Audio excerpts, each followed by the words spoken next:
자, 4번. 가는 6번에 7번, 나용질은 7번에 들어있대. 네. 근데 가용질은 A, B, D가 있으니까 무슨 유전? 다인자 유전. 한 쌍의 유전 대립전자니까 단일인자. 근데 유전자가 세 종류니까 복대립. 됐니? 내 표현형이 네 가지니까 세 개 중에 한 가지는 우열관계가 없겠지. 근데 우열관계가 주고 있어. A와 AB가 표현형이 같으니까 A가 우성이고 BD하고 DD랑 표현형이 같으니까 D가 우성이죠. 그러니까 A하고 D가 우열관계가 없고 B보다는 우성이겠다. 이게 우열관계 다 주고 있네요. 그리고 나는 두 쌍의 다인자 유전 EF에 의해 결정된대.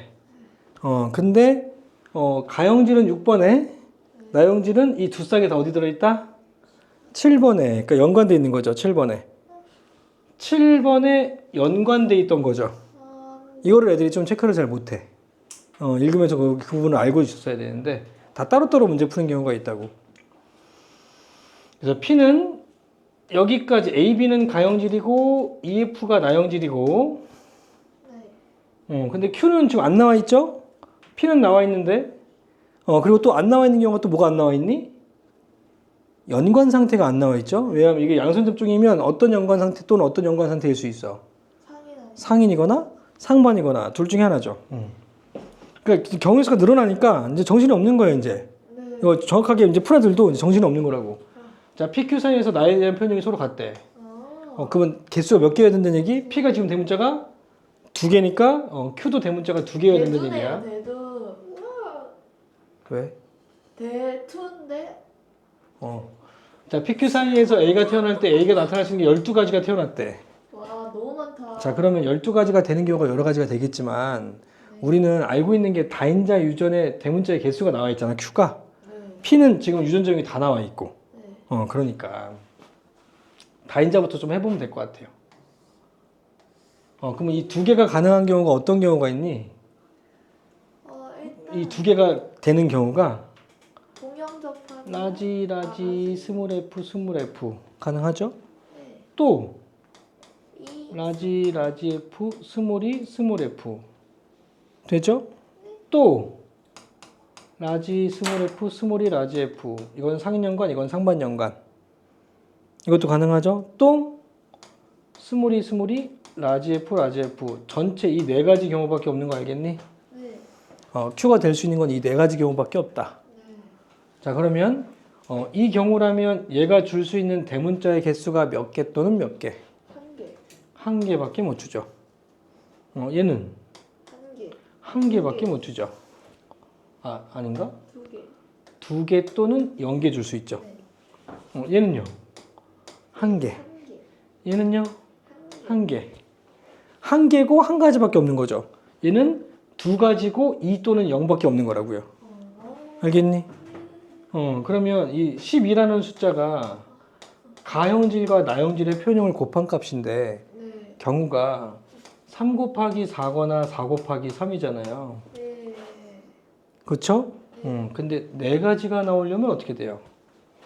네 가지가 나오려면 네 가지가 나오려면 얘도 두 가지 주고 다른 부모인 P도 두 가지 줘야 되는 거 아니야? 그랬을 때 총 네 가지가 나올 수가 있는 게 있나? 최대로 많은 경우가 이거 아니야? 그럼 얘가 최대로 많은 경우가 어떤 경우야? 상인연관일 때겠죠?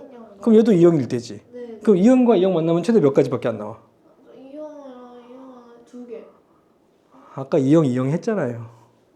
이형과 이형 만나면 조합이 몇 개? 이형이요? 0이 이형, 4이형, 3개? 네 가지가 나올 수 없죠. 그러니까 이게 안 된다고요. 그러니까 나형질은 네 가지가 나올 수 없는 거죠. 그러니까 나형질의 최대값은 세 가지밖에 없다고.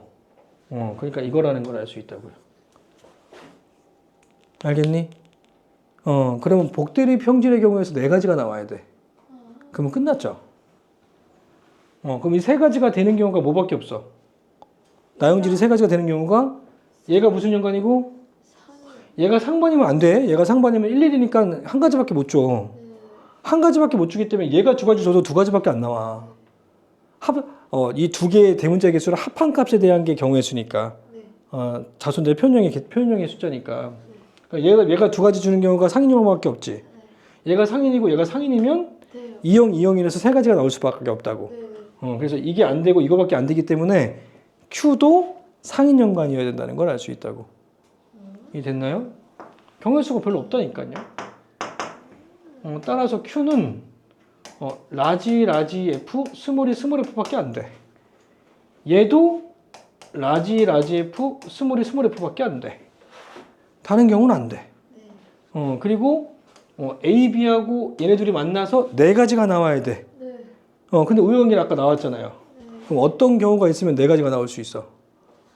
얘가 A하고 B가 있으니까. 얘는 B, DB. 그렇죠. DB여야죠. 그러면 A형질, D형질, AD형질, 그리고 B형질까지 이렇게 네 가지가 나올 수 있겠지. 이해됐어요?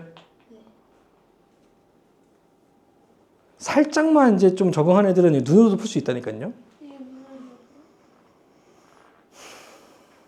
그러니까 이거 좀 이해하기 편하게 좀 정리해 놓긴 했지만 눈으로도 가능하긴 하다.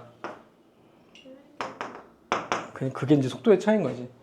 자, A의 가와 나의 속 표현형을 모두 Q와 같은 확률은, 이번에는 Q와 같은 확률을 구했어. 자, Q는 뭐냐면, 자, D형질이면서 대문자가 두 개일 확률을 구하라는 거잖아요. 네. 맞죠? 자, 그러면 AB하고 DB하고 만나서 D형질 확률 몇 분의 몇? 2분의 4분의 1. 4분의 1이죠. 곱하기 두 개가 될 확률은? 이거는 2분의 1. 4, 2, 2, 0. 4개 중에 2개 아니니? 2분의 1. 그죠? 바로 할 수 있는 거잖아요. 4번이네. 너무 쉽다, 너무. 너무 괜찮네. 이건 어렵다고 생각하시면 안 됩니다. 어렵진 않지만 시간이 좀 걸릴 수는 있다. 이렇게 이 정도는 그래도 한 중간 정도. 알겠죠? 풀 수는 있지만 좀 오래 걸릴 수 있겠다가 중간 정도. 이건 껌이다. 빨리 풀 수 있다는 뭐 좀 잘하는 애들. 알겠지? 근데 어려워하면 안 돼. 이거는 그냥 가나다의 유제 종류만 체크되면 풀 수 있는 문제라서. 근데 살짝 근데 단서들이 좀 복잡하게 한 번에 나오니까 잘 구분하고 차분하게 풀면 됩니다. 자, 5번.